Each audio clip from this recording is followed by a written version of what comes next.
औज़ुबिल्लाहिमिनश्शैतानिर्रजीम बिस्मिल्लाहिर्रहमानिर्रहीम। अस्सलाम वालेकुम मेरे मोहतरम बुज़ुर्गों दोस्तों, ये हमारे नीरज अटरी जी ने एक वीडियो अपलोड किए थे। इसमें फरमा रहे, इनके थंबनेल देखिए, क्या कॉमेडी के लिए इस्लाम सीखना चाहिए? Learn Islam for Islamic jokes, Israfil stand up comedy. तो मेरे दोस्तों देखिए, फ़रिश्तों के बारे में, हालांकि यार ये समाज में कोई किसी चीज़ को मानता नहीं है सिवाय ईश्वर के। एक एक खुदा के सिवा किसी को नहीं मानता है। कोई अथर्ववाद, कोई ईश्वर, कोई सॉरी कोई पुराण, कोई गीता, कोई रामायण। आर्य समाज ये सब चीज़ों को नहीं मानता है। वो स्वर्ग को भी नहीं मानता है, इंद्र को भी नहीं मानता है, और क्या बोलते हैं अपने यमराज जी को भी नहीं मानता है।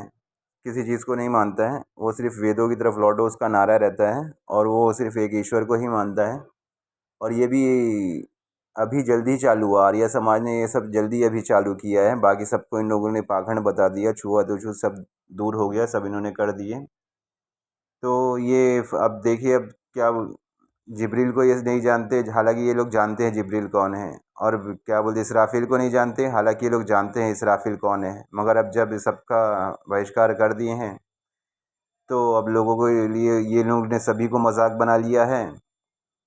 तो इनकी वीडियो प्ले करके देखते हैं ये क्या फरमा रहे हैं और किस तरह मजाक बना रहे हैं इस चीज़ का। उनका जिब्रा रहता है और वो जबरदस्ती मोहम्मद बिन अब्दुल्ला के हाथ में थमा देता है और फिर बोलता है इकरा। इकरा यानी पढ़ो, वो बोलता है इकरा।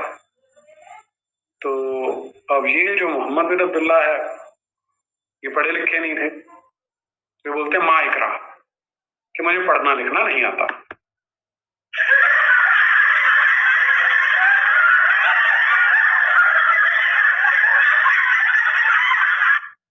ये क्या बात हुई? अच्छा, आप इस बात पे हंस रहे हैं कि जो अल्लाह है उसने पैगंबर भेजा, पैगंबर नहीं भेजा, फरिश्ता भेजा जो उसको बोल रहा पढ़ो और उसे पढ़ना नहीं आता। इस बात पे हंस रहे हैं। ओके, कोई बात नहीं, ठीक है, ये भी मान लेते हैं। तो लेकिन हम सीरियस बात करें इस पे, बार बार हंसे नहीं, अच्छा नहीं लगता है। तो अब थोड़ा आगे, तो हंसने के ताल्लुक से मेरे दोस्तों ज़रा हम ये कुछ पहले 2 आयतों पे गौर कर लेते हैं। ये सूरह बनी इसराइल की 110 आयत है, जिसमें अल्लाह फरमाता है, ए रसूल तुम उनसे कह दो, तुमको इख्तियार है ख्वाह उसे अल्लाह कह के पुकारो या रहमान कह के पुकारो, गरज जिस नाम से भी पुकारो उसके तो सब नाम अच्छे से अच्छे हैं। तो भाई हम अल्लाह को ईश्वर कह लें, अल्लाह कह लें, गॉड कह लें, बेशक अल्लाह के सब नाम अच्छे ही अच्छे हैं। हर भाषा में उसको उसके नामों से पुकारा जाता है। तो सूरह अल अंबिया की आयत है 41, जिसमें अल्लाह फरमाता है, ए रसूल कुछ तुम ही नहीं, तुमसे पहले पैगंबरों के साथ मस्करापन किया जा चुका है। तो उन पैगंबरों से मस्करापन करने वालों को उस वक्त अजाब ने आ घेर लिया जिसकी वे हंसी उड़ाया करते थे। तो नीरज अटारी जैसे भाई लोग और भी है दुनिया में जो इस्लाम का मजाक उड़ाते हैं, रसूलों का मजाक उड़ाते हैं। और आज क्या ये पहले से चला आया है, तो मेरे भाइयों ये कोई नई बात नहीं है जो नीरज अटरी जी कर रहे हैं। हालांकि इनको शायद भूल गए जिब्रील अलैहिस्सलाम क्या चीज़ है और क्या उनका मर्तबा है।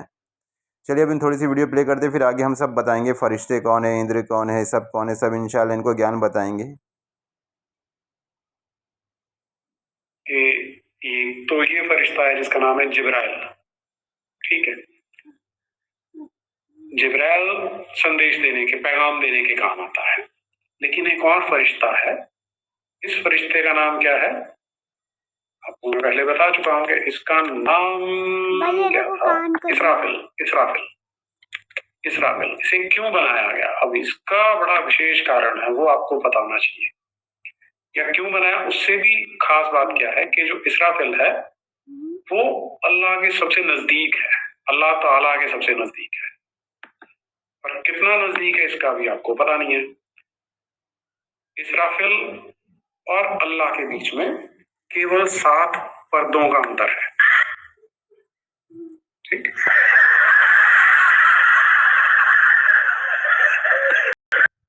गलत बात है। अब उनका विश्वास है कि 7 पर्दों का अंतर है, तो हो सकता है, ओके। और इसके 4 पंख या पर हैं, राइट। तो मेरे दोस्तों आप लोगों ने देखा किस तरह ये फरिश्तों का मजाक उड़ा रहे हैं। हालांकि ये खुद ये सब चीज़ों के बारे में जानते हैं, इन लोग को सबका ज्ञान है, मगर मक्कारी भरी पड़ी है, डर निकल गया है, ऊपर वाले का डर नहीं है, खौफ नहीं है। तो मेरे भाइयों चले हम इनको दिखाते हैं कि जिब्रील कौन है, इसराफिल कौन है, इंशाअल्लाह देखिए आप लोग क्या मर्तबा है उन लोगों का। एक ये हमारे आर्य समाजी है, फरिश्तों की दुनिया। हालांकि मैं इनको अपने तरीके से समझाना चाहता था, मगर मुझे अचानक ये पोस्ट मिल गई और माशाल्लाह इन्होंने इल्म के प्रभाव में आके भावनाओं में बह के सारा कुछ पोल खोल इन्होंने खुद ही खोल दी। देखिए फरिश्तों की दुनिया के बारे में क्या फरमा रहे हैं। देखिए फरिश्तों की दुनिया। एक बार पुस्तक मेले में किसी दावती मज़हब से चर्चा हो रही थी। बातचीत में उसने कहा कि आप हिंदुओं ने ईश्वर के तसव्वुर को बिगाड़ कर रख दिया है। मैंने पूछा कैसे, तो कहने लगे जब वेदों ने एक सर्वशक्तिमान परमात्मा की बात कही तो क्यों आप लोगों ने उसकी शक्ति को कम करने का पाप किया। आप बेहुदेवाद की अवधारणा गढ़ ली और अब हालात ये है कि आपके यहाँ ईश्वर कुछ नहीं कर सकता, बल्कि कामों को करवाने के लिए वे देवताओं का मोहताज है। और ऐसे अलग अलग कामों को करने के लिए उसने 33 करोड़ देवी देवताओं को तैनात किया हुआ है।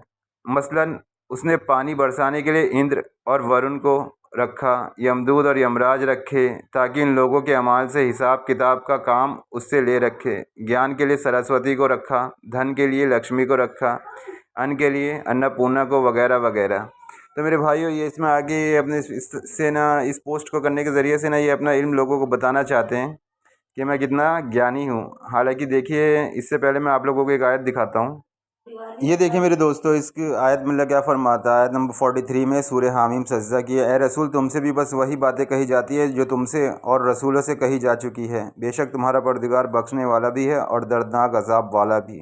क्या फरमा रहा है, जो बातें तुमसे कही जा रही है वो भी तुमसे पहले लोगों से कही जा चुकी है। हम तुम्हें कोई नई बात नहीं बता रहे, हम भी तुम्हें वही बात बता रहे जो तुमसे पहले लोगों को बताई गई। तो मेरे भाइयों जिस तरह नीरज अट्री जी फरिश्तों का ऊपर हंस रहे थे, चलिए हम वो पोस्ट में पढ़ते हैं कि फरिश्ते क्या हैं।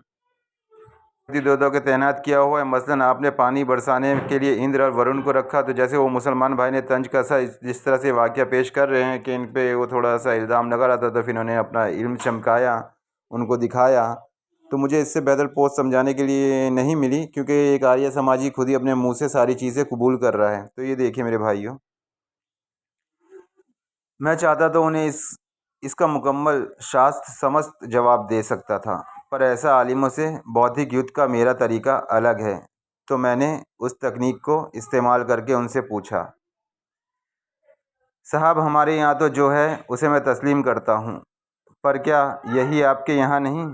तो मेरे भाइयों ये बात जो इन्होंने कही है तस्लीम करने की, तो मुसलमान तो हर चीज़ को तस्लीम करता है। मुसलमान हर चीज़ों पे किताब पे ईमान रखता है। मुसलमान को तो ईमान है जो पे किताबें अल्लाह ताला ने इससे पहले नाजिल करी वो सबको सच मानता है। और बाकी दुनिया में सिर्फ एक ही मज़हब ऐसा इस्लाम है जो सारे धर्मों की किताबों को सच मानता है। बाइबल को भी सच मानता है कि अल्लाह की किताब थी, तौरात को भी, और उससे पहले इब्राहिम मूसा को जो सहीफ़े दिए गए, सब पे मुसलमान ईमान रखता है कि बेशक वो उनके परवरदिगार की तरफ से हक़ थी और उनसे की तरफ से जो और पैगंबरों को दी गई।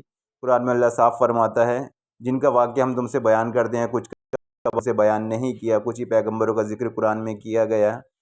तो ये भी कह रहे हैं कि मैं चाहता तो इनको इससे मुकम्मल शास्त्र जवाब दे सकता था, और ऐसे आलिमों से बौद्धिक युद्ध का मेरा तरीका अलग है। तो मैंने इनको तकनीक का इस्तेमाल करके उनसे पूछा, साहब हमारे यहाँ तो जो है उसे मैं तस्लीम करता हूँ, पर क्या आपके यहाँ नहीं है। बेशक भाई, जब हमारा खुदा कह रहा है कि जो बातें तुमसे पहले लोगों से बताई गई थी वही तुमसे बताई जा रही हैं, तो चलिए अब देखते हैं क्या अलग है। तो फिर इन्होंने देखे क्या कहते हैं, मैंने शुरू किया, आपके यहाँ एक फ़रिश्ता है हज़रत जिब्रील अलैहिस्सलाम, जो सबसे बुज़ुर्ग और सबसे आला फ़रिश्ता माने जाते हैं। बेशक जिब्रील अलैहिस्सलाम जन्नत के सरदार हैं। सूरह नज़म में आयत है कि वही उसी के पास रहने की जन्नत है। अल्लाह ताला फरमाता है, यहाँ एक फ़रिश्ता है हज़रत जिब्रील अलैहिस्सलाम, जो सबसे बुज़ुर्ग और सबसे आला फ़रिश्ते माने जाते हैं। उनका काम है अल्लाह का संदेश रसूल तक पहुँचाना, और रसूल का संदेश अल्लाह तक, यानी उनका रोल तकरीबन वही है जो हमारे यहाँ नारद जी का है। देखिए अपने उससे खुद ही कबूल कर रहे हैं, और अल्लाह ने क्या फ़रमाया, तुमसे वही बात बताई जाती है जो तुमसे पहले लोगों को बताई जाती है। मतलब ये नारद जी कौन है मालूम है क्या मेरे भाइयों? नारद जी वो है जो वेदों का ज्ञान लाके ऋषियों को दिए, और ये लोग हमें कहते हैं कि पैगंबर इंसान के ज़रिए से वही भेजे। जैसे नीरज अट्री जी मजाक उड़ा रहे कि फ़रिश्ते ने आके जब आप सल्लल्लाहु अलैहि वसल्लम को दबाया, बोले पढ़ो अपना परवरदिगार का नाम लेकर। तो यहाँ पे देखिए ये खुद ही पोल खोल रहे हैं कि उनका रोल तकरीबन वही है जो हमारे यहाँ नारद जी का है, क्योंकि बताया जाता है कि नारद जी है ना वेदों का ज्ञान लेके ऋषियों के पास आए। ब्रह्मा जी ने नारद जी को वेदों का ज्ञान दिया और वे ऋषियों के पास लेके आए। तो पहला संदेशवाहक माना जाता है नारद जी को, पहला संदेशवाहक, ईश्वर का पहला संदेशवाहक। देखिए अल्हम्दुलिल्लाह कितनी पुरानी बात बता रहे हैं। इंशाल्लाह हम इसको कुरान से भी देखेंगे और जिब्रील अलैहिस्सलाम का दर्जा हम देखते हैं कुरान के ज़रिए से। देखिए मेरे वो दोस्तों, दूसरे फरिश्ते हैं हज़रत मिकाईल अलैहिस्सलाम, जिनके बारे में आता है कि वो आसमान वाले के इमाम हैं, यानी धर्म गुरु, यानी उनका दर्जा ठीक वही है जो इधर देवगुरु बृहस्पति का है। तो मेरे भाई अब एक एक के बारे में हम लोग देखने जाएंगे तो थोड़ा टाइम हो जाएगा, वीडियो लंबी हो जाएगी। तो आप खुद ही समझ सकते हैं कि एक वो आर्य समाजी खुद ही कैसे अपने धर्मों की किताबों का उल्लंघन पोल खोल रहा है और लोगों को बता रहा है और उस आयत को सच्चा साबित कर रहा है कि तुमसे भी वही बातें कही जाती है जो तुमसे पहले लोगों से कही गई थी। फिर आगे फरमाते एक फ़रिश्ता है हज़रत इज़राइल है, जिनकी मौत का फ़रिश्ता कहा जाता है। ये यानी ठीक वही ओहदा जो हमारे यहाँ यमराज का है। इज़राइल के ज़िम्मे भी कुछ फ़रिश्ते हैं जिन्हें मलकुल मौत कहा जाता है, यानी जैसे इधर यमदूत है। तो देखा मेरे दोस्तों, अल्लाह में कुरान में अल्लाह क्या फरमा रहा है कि तुमसे भी वही बातें बताई जाती है जो तुमसे पहले लोगों से बताई गई। और देखिए एक फ़रिश्ता है मलकुल क़द्र अलैहिस्सलाम, जिनका काम है बारिश करवाना, यानी ठीक वही काम जो इंद्र का है यहाँ पर। मतलब इंद्र स्वर्ग के देवता हैं और उनका काम बारिश करवाना भी है। और हमारे यहाँ पे इस्लाम में स्वर्ग का देवता अपना इस क्या है नाम उनका, जिब्रील अलैहिस्सलाम हमारे यहाँ पे जन्नत के मालिक है। और यहाँ पे ये क्या फरमा रहे, एक फ़रिश्ता है मलकुल क़द्र अलैहिस्सलाम, जिनका काम है बारिश करवाना, यानी ठीक वही काम जो इंद्र का है। और इंद्र हिंदू धर्म में जन्नत के देवता हैं। तो जन्नत की निगरानी के लिए तैनात फ़रिश्ते का नाम रिज़वान और जहन्नम पर तैनात फ़रिश्ते का नाम मालिक, यानी स्वर्ग और नर्क के मालिक यमराज और चित्रगुप्त की तरह है। देखिए अल्हम्दुलिल्लाह, अल्लाहु अकबर, खुद ही खुद सारी बातें को ये पोल खोल रहे हैं। और एक फ़रिश्ता है रात, जिन्हें बदली का फ़रिश्ता माना जाता है, जिनका काम है बादलों के बीच अग्नि पैदा करना, यानी इधर की अग्नि देव से मिलता जुलता काम, अग्निदेव से मिलता जुलता काम। और एक फ़रिश्ता है जिनका काम लोगों को अन्न प्रदान करना है, यानी ठीक वही जो उधर अन्नपूर्ण देवता की भूमिका। एक फ़रिश्ते को नदी और समुद्र का फ़रिश्ता माना जाता है, जैसे इधर वरुण देव। बेशक मेरे दोस्तों, अल्लाह ने हर चीज़ पे अपने फ़रिश्ते मुकर्रर कर रखे हैं, यहाँ तक कि हमारे प्राण हरण करने पे भी यमराज को मुकम्मल कर रखे हैं। मगर आर्य समाजी ने इन सबको पाखंड बता दिया और अधरवाद, क्या अवतारवाद और ये संदेशवाहक वाला सिस्टम इन्होंने ख़त्म कर दिया। और इनका नारा है वेदों की तरफ लौटो, कि एक ईश्वर के सिवा किसी की पूजा ना की जाए। मगर इसमें इन्होंने देखिए खुद ही अपनी पोल खोल दी। और अब आगे भी देखिए और क्या फरमा रहे हैं, पूरी तहकीक करके बैठे हैं मगर फिर भी हक़ से झुठलाते हैं। अल्लाह इनको हिदायत दे, हमारे हिंदू भाइयों को, कि गौर फिक्र करें इन सब बातों पर कि मेरे भाइयों, दुनिया तो ख़त्म हो जाने वाली चीज़ है और आखिरत हमारी हमेशा बाकी रहने वाली है। एक दिन अपने पालनहार के पास जाने वाले हैं, पालनहार के पास जाने वाले मेरे भाइयों, उसके सामने खड़ा होना है, हिसाब किताब देना है, ऐसे ही नहीं छोड़ा जाएगा। यमराज भी हक़ है, यमराज भी है। तो चलिए आगे पढ़ते हैं। इन सब के अलावा कुछ और फ़रिश्ते हैं जिनके ज़िम्मे अलग अलग काम हैं। मसलन हज़रत इसराफ़ील को क़यामत के दिन सुर फूँकने को रखा गया है, और हज़रत मीतातुर्श, जिन्हें पर्दों का सरदार कहा जाता है, एक रूह नाम के फ़रिश्ते हैं जो 34 पदम 30 खरब भाषाओं में अल्लाह की तस्बीह करते हैं। बर्क नाम के एक फ़रिश्ते के 4 मुँह हैं। एक फ़रिश्ते का नाम है सुदाक, जिसका जिस्म विशालकाय है। एक है दीक, जिनका नाम है रोज़ आसमान वालों को सुबह सुबह जगाना। एक फ़रिश्ता है मलिकुल जिबाल, जिन्हें पहाड़ों का फ़रिश्ता माना जाता है। एक है रमाइल, जिन्हें मोमिनों की रूह का खजांची कहा जाता है। एक फ़रिश्ता है दोमा, इनको काफिरों की रूह का पहरेदार कहा जाता है। 2 फ़रिश्ते मुनकर और नकीर, जो मरे हुए लोगों की रूहों से सवाल जवाब करेंगे। इनके 3 सहयोगी भी होंगे, जिनका नाम है अंजर, नाकूर और रुमान। कुछ फ़रिश्ते हैं जिनके पेड़ से गिरते पत्ते गिनने पर लगाया गया है। सराहील नाम का फ़रिश्ता रात का निगहबान, और हराइल दिन का। एक फ़रिश्ता है इर्तियाइल, जो मोमिनों के दिल से गम मिटाता है। कुछ फ़रिश्तों ने अपने सर पर ज़मीन को उठाए हुए हैं, और कुछ फ़रिश्ते हैं जो जन्नतियों के लिए ज़ेवर तैयार करने के काम में लगे हैं। और ये तो केवल कुछ उदाहरण मैंने आपको दिए हैं जिनके बारे में मुझे मुँह ज़बानी याद है, यानी इस बेशुमार उदाहरण और है।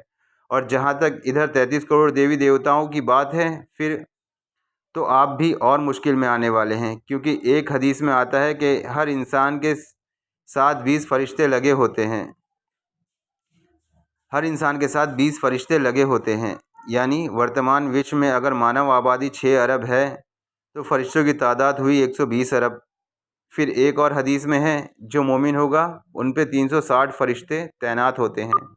अब मोमिन की संख्या आप बताकर उसमें 360 से गुना कर उसकी सही तादाद निकाल लें। इसके आगे बात करें तो 8 फरिश्ते हैं जिन्होंने अल्लाह का अर्श उठाए हुए हैं, और कई और फरिश्ते हैं जो भी शब कदर की रात धरती पर नाजिल होते हैं।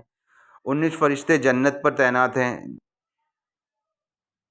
है। जहन्नम में जब किसी को आग के हवाले किया जाएगा तो उसे वहाँ 1000 फरिश्ते घसीटते हुए ले जाएंगे। एक फ़रिश्ता इस्माइल है जिनके अधीन 70,000 फरिश्ते हैं। सूरज के निकलते वक्त उन पर 360 फरिश्ते पर्दा करते हैं। 70,000 फरिश्ते पुकारते हैं कि निकल आओ। फिर शाम को 7 फरिश्ते सूरज पर बर्फ़ फेंक कर उसको ठंडा करते हैं।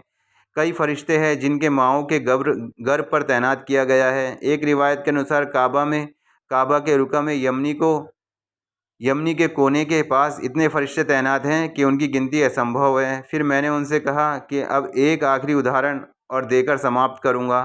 आपकी किताबों के अनुसार धरती के काबे के ठीक ऊपर 7वें आसमान पर एक काबा है, और जिसे बैतुल मामूर कहा जाता है, और उसके बारे में कहा जाता है कि उसके बनने की दिन से आज तक हर दिन 70,000 फरिश्ते उसका तवाफ़ करते हैं, और जिस फरिश्ते ने उसका तवाफ़ कर लिया उसका नंबर अब क़यामत के रोज़ ही आएगा।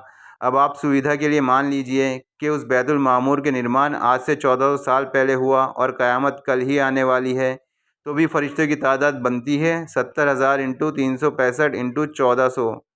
अब आप ऊपर से सब टोटल करिए तो आपको पता चलेगा कि आपके फरिश्ते की कुल तादाद ने हमारे यहाँ 33 करोड़ देवी देवताओं की तादाद को कब का पीछे छोड़ दिया है। उधर अगर हमारे वाले देवताओं के मोहताज हैं तो इधर वाले भी मोहताज फरिश्तों पर हैं। इसलिए बेहतर है कि मजहबी मामलों में कम से कम मेरे जैसे लोगों से तो ठंड रखा कीजिए। इल्म का जवाब इल्म से, जहालत से नहीं। बेशक इन्होंने ये बात अच्छी कही, इल्म का जवाब इल्म से है, जहालत से नहीं। बिना किसी की भावनाओं को आहत किए भी आप केवल उसके इल्म से उन्हें लाजवाब कर सकते हैं। इल्म ऐसे लोगों से जितने के लिए सबके कारगर हथियार हैं। इस हथियार से लैस होइए, बौद्धिक युद्ध में कोई हरा नहीं पाएगा।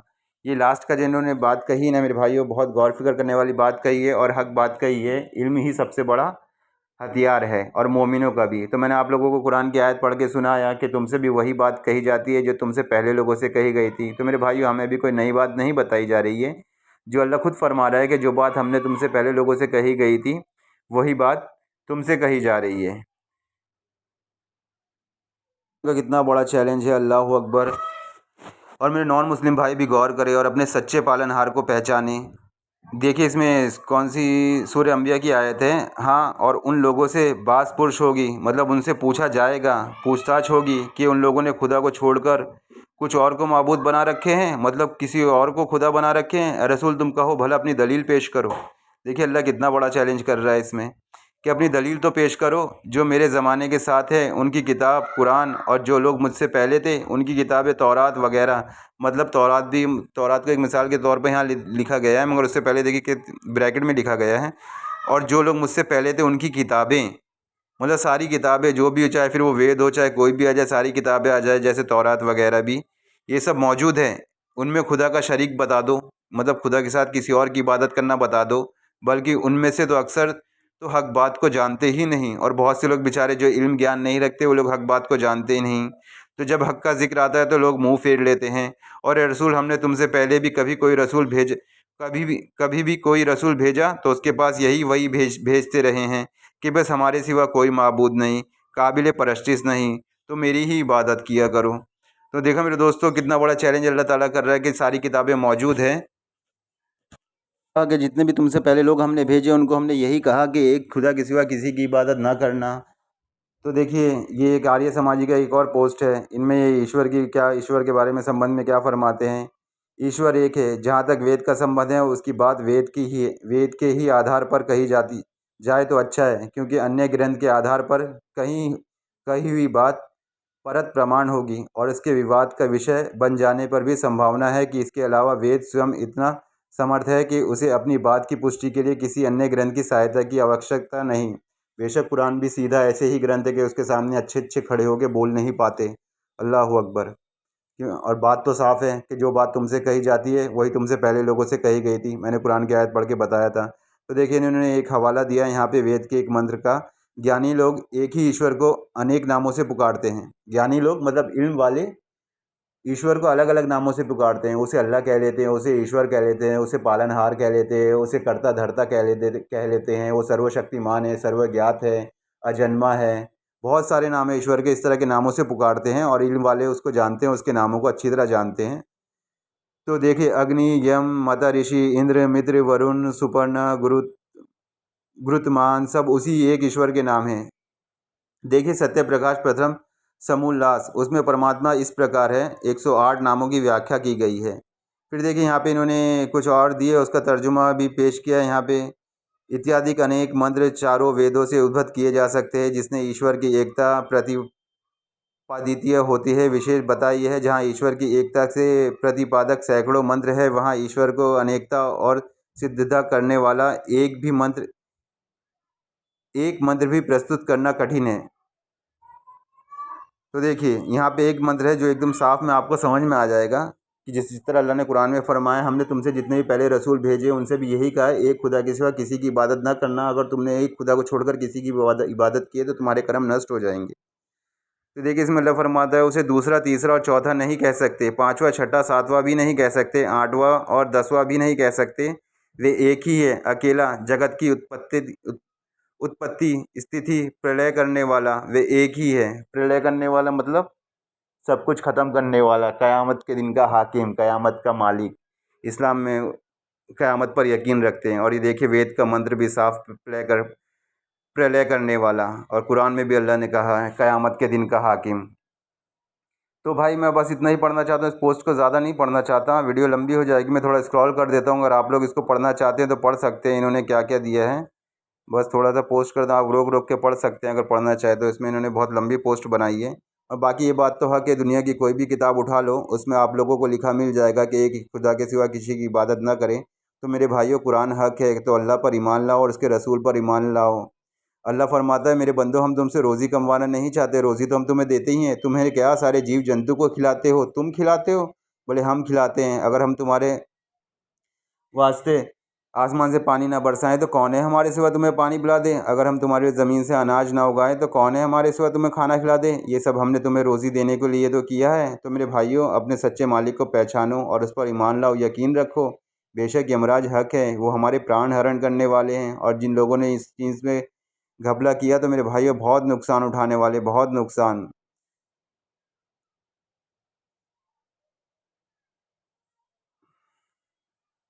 और ये देखिए मेरे दोस्तों, ये एक ऐसे से एक ईश्वर के ताल्लुक से, ये शिव पुराण विंध्येश्वर साहित्य 1.18 का है। देखिए इसमें क्या लिखा हुआ है।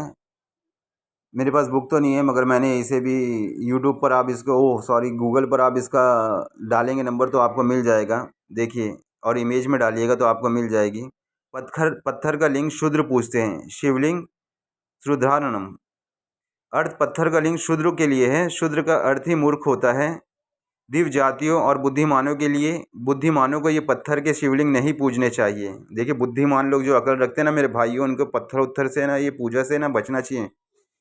ये पुराण का स्पष्ट आदेश है। मूर्ख लोग मूर्ति को ईश्वर समझते हैं। मूर्ख लोग मूर्ति को ईश्वर समझते हैं। मैं इसका तर्जुमा पढ़ता हूँ बहुत, क्योंकि संस्कृत इतनी अच्छी नहीं है अपनी, समझ में भी नहीं आती, पढ़ने में भी नहीं आता। और कुरान में अल्लाह फरमाता है हमने ऐसी किताब उतारी है जो आसान है, लोगों के समझने के लिए आसान है। पहले किताबों की तरह पेचीदगी और टेढ़ ना रखी कि उनको समझने में कठिनाई होती। बाकायदा कुरान में अल्लाह ने इस चीज़ का जिक्र फरमाया है मेरे भाइयों कि हमने पहली किताबों की तरह इसमें पेचीदगी नहीं रखी, एकदम आसान और सीधी उतारी है। तो कोई है सोचे समझे, सूर्य कमर में आप लोगों को ये आयत मिल जाएगी। अर्थात मूर्ख लोग मिट्टी, पत्थर, धातु अथवा लकड़ी को मूर्तियाँ और ईश्वर समझते हैं। इनको कभी शांति प्राप्त नहीं हो सकती। तो मेरे भाइयों शांति देखिए कितना साफ लिखा है शिव पुराण में कि उनको कभी शांति प्राप्त नहीं उससे हो सकती है। और जिस मेरे भाइयों ने ये सब हरकतें कर रहे हैं ना, तो अगर वो लोग इस सब चक्कर में पड़े तो उनके सारे कर्म बर्बाद हो जाएंगे। तो देखिए आगे क्या फरमाता है, ये दूसरा तीसरे का तर्जुमा पढ़ता हूँ। जल में स्थानांतरित नहीं कहलाते। मिट्टी और पत्थर की प्रतिमा देवता नहीं होती हैं, और बेशक नहीं होती है भाई, नहीं होती है। ये युधिष्ठिर जी का एक वाक्य है, बड़ा फेमस वाक्य है। जब ये लोग सब स्वर्ग जाते हैं तो इंद्र अपना रथ लेके आते हैं। इंद्र कौन है? जन्नत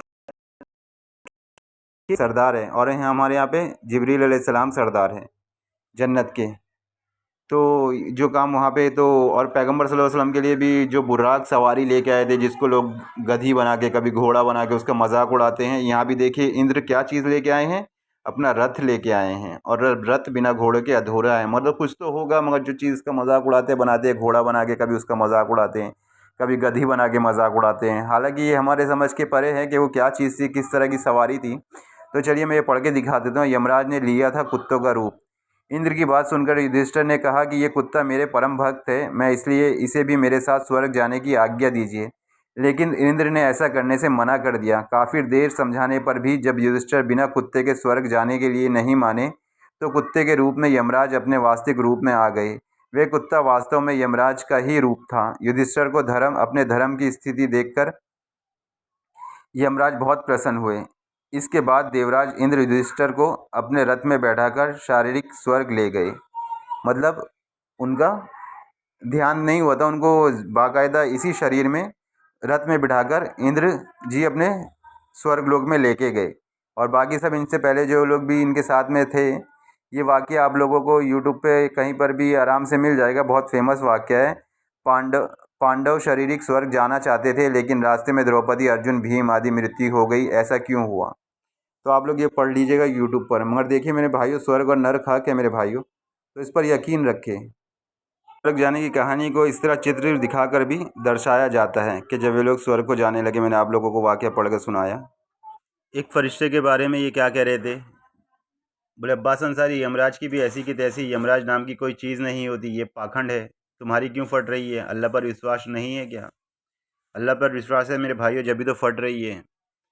तो देखिए अल्लाह क्या फरमाता है, और काश है पैगंबर तुम देखते जब फरिश्ते काफिरों की जान निकालते और मुंह और पीठ पर कोड़े मारते हैं। तो हमें बाकायदा भाइयों दिखाया जाता है, यमराज जी अपने साथ में कोड़ा लेके आते हैं, तो निकालने पीठ पर कोड़े मारते हैं और कहते हैं निकालो अपनी जानें, आज तुमको नरक की जिल्लत का अजाब होगा। यही वे नरक है जिसकी तुमसे वादा किया जाता था। और एक दूसरी आयत में अल्लाह फरमाता है जिसे तुम झूठ समझते थे।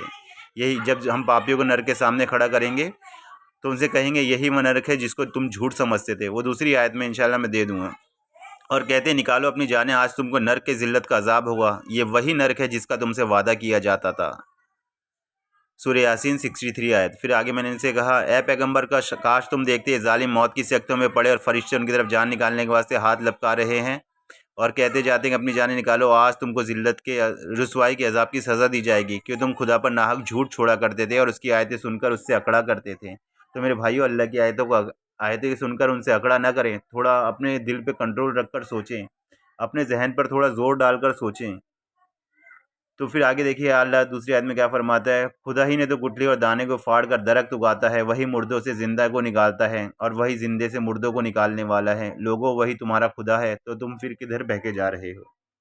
तो मेरे भाइयों, कहाँ भटक रहे हो आप दुनिया की इस गलत फहमी में? ये दुनिया तो ख़त्म हो जाने वाली चीज़ है और आखिरत हमेशा बाकी रहने वाली है। चंद रोज़ा सामान है ये दुनिया का, चंद रोज़ा, और आखिरत हमेशा बाकी रहने वाली है। तो मेरे भाइयों, नीरज अटरी जी जिस तरह फरिश्तों का मजाक उड़ा रहे, यमराज का मजाक उड़ा रहे, जिब्रील का मजाक उड़ा रहे, तो हमने वीडियो में देख लिया और कुरान की आयतें भी सुन लिया कि तुमसे वही बात बताई जा रही है जो तुमसे पहले लोगों को बताई गई थी, कि हम तुम्हें कोई नई बात नहीं बता रहे हैं। और अल्लाह खुद फरमाता है, जिस दिन हम पापियों को नरक के सामने खड़ा करेंगे और उनसे कहेंगे यही वो नरक है जिसकी तुमको खबर दी जाती थी, जिसको तुम झूठ समझते थे। और अल्लाह भी इसमें क्या खूब फरमा रहा है, और काश है पैगंबर तुम देखते जब फरिश्तों की जान निकालने के लिए निकालते हैं तो उनके मुंह और पीठों पर कोड़े मारते हैं और वे कहते हैं निकालो अपनी जानें, आज तुमको नरक की जिल्लत का अजाब होगा। यही वे नरक है जिसको तुमसे वादा किया जाता था। यही वो नरक है जिसका तुमसे वादा किया जाता था। बेशक ये भाइयों हमसे कब से वादा करते चले आ रहा है अल्लाह ताला जन्नत और स्वर्ग और नरक का। कब से हमें इसके बारे में बताते चला आ रहा है, कब से खबर दी जा रही है हमको, मगर हम लोग इस सब चीज़ पे विश्वास नहीं रखते। तो मेरे भाइयों, पूरा यकीन रखो कि एक दिन हमको ख़त्म होकर अपने पालनहार के सामने जाने का है। मैं चाहता तो और भी दलील दे सकता था, मगर वीडियो बहुत लंबी हो गई है, वैसे भी और लंबी हो जाती। तो मैं बस यही कहना चाहता हूँ, तो अपने सच्चे मालिक को पहचानो और ईमान लाओ उस पर, और आखिरत के दिन पर और उसके रसूलों पर। और ये इंसान और पैगंबर सारे इंसान ही थे। अल्लाह ताला फरमाता है हमारा हर पैगंबर इंसान था, बाज़ारों में चलता फिरता था, खाना खाता था, बीवियाँ रखता था और औलाद भी। तो मेरे भाई ये सब चक्कर में ना पड़े। इंसान की ज़रूरियात होती है तो, और इंसान को तो कहीं ना कुछ कोई भी इंसान मुकम्मल नहीं होता, कहीं ना कुछ कमी रहती है। जब इंसान है तो कुछ ना कुछ गलतियाँ होती है, कुछ ना कुछ होती है, तो उसको सुधार करता है ऊपर वाला, माफ़ करता है, और अल्लाह बड़ा माफ़ करने वाला है। तो मेरे भाइयों, दुनिया के चक्कर में ना पड़े और इनसे दुश्मनी फैलाने वाले, नफ़रत फैलाने वालों के चक्कर में ना आए और गलत तहकीक ना करें, दूसरों से ना सीखें। आजकल का तो वो ज़माना है कि भाई भाई का नहीं है। हर कोई तुमसे पूछ ले कि भाई क्या हाल चल रहा है, अगर आपने कह दिया कि भाई ऊपर वाली की कृपा से एकदम बढ़िया, मेरा काम चल रहा है, धंधा वो काम चल रहा है, तो टॉप का चल रहा है, तो बस उसका दिल छोटा हो जाता है। अगर आपने कह दिया अरे यार सत्यानाश हुआ पड़ा काम धंधे का, ऐसा वैसा फलाना ढिमका, दुनिया भर की बातें कहेगा तो खुश हो जाएगा और आपको बैठा के चलाए चाय भी पिलाएगा। ऐसा हाल आज का दुनिया का है। तो मेरे भाइयों, अपनी फ़िक्र करें, आखिरत की फ़िक्र करें और अपने पालनहार को पहचानें। चलिए इंशाअल्लाह अगली वीडियो में मुलाकात होगी। अस्सलाम वालेकुम।